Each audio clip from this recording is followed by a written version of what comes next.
Guys, क्या possible है एक साल में 50 लाख रुपए कमाना?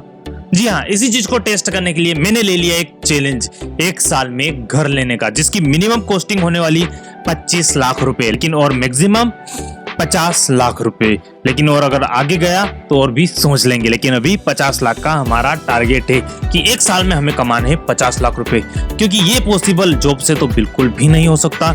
इसलिए मैंने सर्च करने स्टार्ट कर दिए कुछ बिजनेसेस, यानी कुछ यूनिक आइडियाज बिजनेस जो कि फास्टली ग्रो करे, जिसके अंदर इन्वेस्टमेंट कम लगे, क्योंकि 50 लाख रुपए वैसे कमाना कोई बड़ी मुश्किल बात नहीं है। जो बड़े बड़े बिजनेस चला रहे हैं ऑलरेडी या कुछ बड़ी जॉब पर है, उनके लिए कोई बड़ी बात नहीं 50 लाख रुपए कमाना। लेकिन जो बिगिनर है, जो स्टूडेंट है, जो वो इस फील्ड में उतरे, यानी बिजनेस की लाइन में उतरे, कम इन्वेस्टमेंट हो उसके पास, तो उससे वो कैसे कम्पीट करेगा।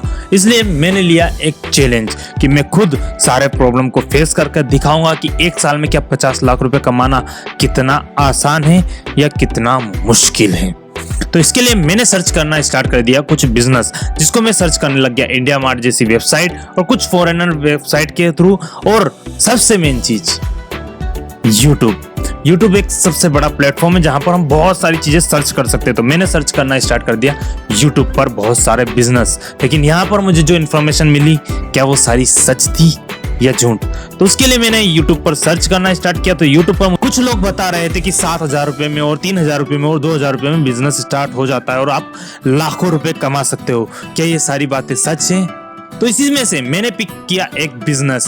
तो इस बिजनेस के अंदर जो मैंने अमाउंट देखा, क्या वो सच निकला या झूठ, इसकी हम बात करेंगे अगले वीडियो में, जहां पर मैं आपको दिखाऊंगा कि मैंने इस बिजनेस को स्टार्ट कैसे किए। यहाँ पर मैं अभी दे रहा हूँ पूरा रिकेप जो अभी तक हम कर चुके हैं, क्योंकि इस चैलेंज को स्टार्ट हुए आज हो चुके हैं पूरे 12 दिन, जिसके शॉर्ट वीडियो इसी चैनल पर अपलोडेड है, जो कि आपने अभी तक देख लिए होंगे। और जिसने नहीं देखा, सब्सक्राइब करो, शॉर्ट वीडियो पे जाओ और सारे डेज के चैलेंजेस देखो, जिसमें मैं अपनी डेली लाइफ के रूटीन भी इंक्लूड कर रहा हूं, क्योंकि वो चीजें भी जाएगी इसी टाइम की, क्योंकि एक साल का पूरा टाइम हमें यूटिलाइज करना है।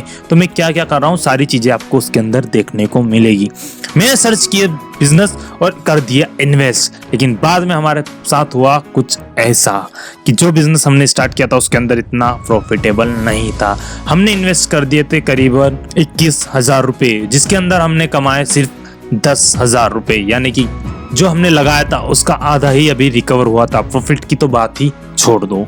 और इस बिजनेस को चलाने के लिए मुझे जाना पड़ता था डेली विजिट के लिए, और विजिट जाकर फिर लाना पड़ती थी सेल, जिसके अंदर मेरी पेट्रोल की कॉस्टिंग भी आती थी, जिसके अंदर मेरा बाहर जाकर कुछ खाना पीना था दिन का, और पानी की बोतल वगैरह के भी पैसे जाते थे। और कमाई बहुत कम हुई थी, क्योंकि 10 दिन तक मैं विजिट पे गया, तब जाके मुझे 10,000 रुपये मिले, जिसमें से अगर ये सारी कॉस्टिंग हटा दो तो करीबन 7,000 रुपये ही मैं कमा पाया। तो मुझे लगा कि इस स्पीड से अगर जो मैं चला, एक साल तो क्या 5 साल में भी ये घर बनना मुश्किल है। इसके बाद मैंने सर्च किए कुछ नए बिजनेस। मैं सोच रहा था कि मैं कुछ ऐसा बिजनेस देखूं जिसके अंदर पोटेंशियल भी ज्यादा हो और इनकम भी बहुत ज्यादा हो और इन्वेस्टमेंट कम, क्योंकि इन्वेस्टमेंट ही ज्यादा हो जाएगी और इन्वेस्टमेंट करने के लिए हमारे पास अभी पैसे थे नहीं। फिर रील देखते देखते मैं पहुंचा कुछ ऐसे पेजेस पर जो कि बहुत ट्रेंडिंग कर रहे थे, जो कि एक नहीं, दो नहीं, 10, 20, 50 लोगों ने उसी चीज का चैलेंज कर रखा था। यूट्यूब पर शॉर्ट्स पर और इंस्टाग्राम रील्स पर और यूट्यूब की लॉन्ग वीडियो में एक ही चीज चल रही थी, वो थी ड्रॉप शिपिंग। ड्रॉप शिपिंग का बिजनेस लोग बहुत ही तेजी से ग्रो कर रहे थे। मैंने देखा कि उसी बिजनेस से कोई एक महीने में ही 1 करोड़ का बिजनेस कर रहा था, जो कि इन्वेस्टमेंट बहुत कम थी, जिसके अंदर इन्वेस्टमेंट एक दिन की लग रही थी करीब 200 रुपए, जो कि कोई बड़ी बात नहीं थी, क्योंकि बिजनेस में उतना है तो 200 रुपए दिन के तो लगाना बनता भी है, जिसके अंदर 200 रुपए लगाकर दिन के 2-3 हजार रुपए लोग कमा रहे थे। फिर मैंने सोचा कि क्यों ना मैं भी इसी बिजनेस को ट्राई करूं। तो बिना किसी नॉलेज के हम भी कूद पड़े इसी तालाब के अंदर। तो इसके लिए हमें चाहिए था एक स्टोर, लेकिन उससे भी पहले हमें करनी पड़ती थी प्रोडक्ट की रिसर्चिंग। तो उसके लिए हमने सर्च की एक वाव फैक्टर के प्रोडक्ट और दूसरे नीड बेस्ड प्रोडक्ट। इसी कैटेगरी में मैंने फाइंड कर लिए 2 प्रोडक्ट। एक फ्रेग्रेंस फ्लेम वाला था, जो कि एक वाव फैक्टर भी था और जिसके अंदर खुशबू भी थी, जिसकी नीड नहीं है लेकिन लोग फिर ले लेते हैं, जिसकी एड बहुत ज्यादा चल रही थी। फिर दूसरा मैंने सर्च किया, क्योंकि अभी है रेनी सीजन, इसके अंदर लोगों के घर में लीकेज होती, तो मैंने एक ग्लू आता है जिसकी फोटो आपको दिख रही, वो इन दोनों की एड मैंने चलाई करीब 500 रुपये दिन से। लेकिन इस प्रोडक्ट में मैं हुआ बुरी तरह से फेल, क्योंकि जो एड मैंने चलाई थी उसकी पता नहीं क्या रीच नहीं गई और क्या हुआ मुझे नहीं पता, क्योंकि इस बिजनेस में मैं था नया और मुझे एड चलाने का इतना कुछ नॉलेज भी नहीं था। फिर कुछ रिसर्च करने के बाद मैंने ढूंढा एक अलग प्रोडक्ट और फिर चलाई उसकी एड, जिसकी कॉस्टिंग आई थी मुझे 250 रुपये। लेकिन उसकी सेल हुई थी एक दिन में 2 प्रोडक्ट, जो कि थे 1600 रुपये की सेल। ये प्रोडक्ट मैं सक्सेसफुली डिलीवर नहीं कर पाया, क्योंकि जब मैंने वेबसाइट बनाई थी वो भी बिना सीखे ही बनाई थी, जिसके अंदर कुछ सेटिंग्स मैंने गलत कर दी और जो ऑर्डर मुझे आए थे उनके प्रॉपर एड्रेस और प्रॉपर फ़ोन नंबर ही मुझे नहीं मिले।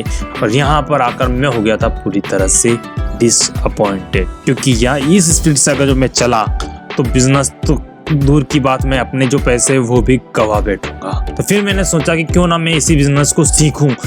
तो जिसके बाद मैंने लिया इसी बिजनेस का एक कोर्स।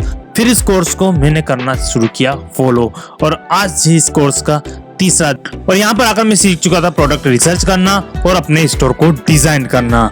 1 साल का चैलेंज है, तो अगर 1 महीना में अगर लर्निंग में देता हूँ तो मेरे पास 11 महीने ऑलरेडी होंगे। 11 महीने अगर लर्निंग अच्छी हो गई तो 11 महीने में बहुत कुछ हासिल किया जा सकता है।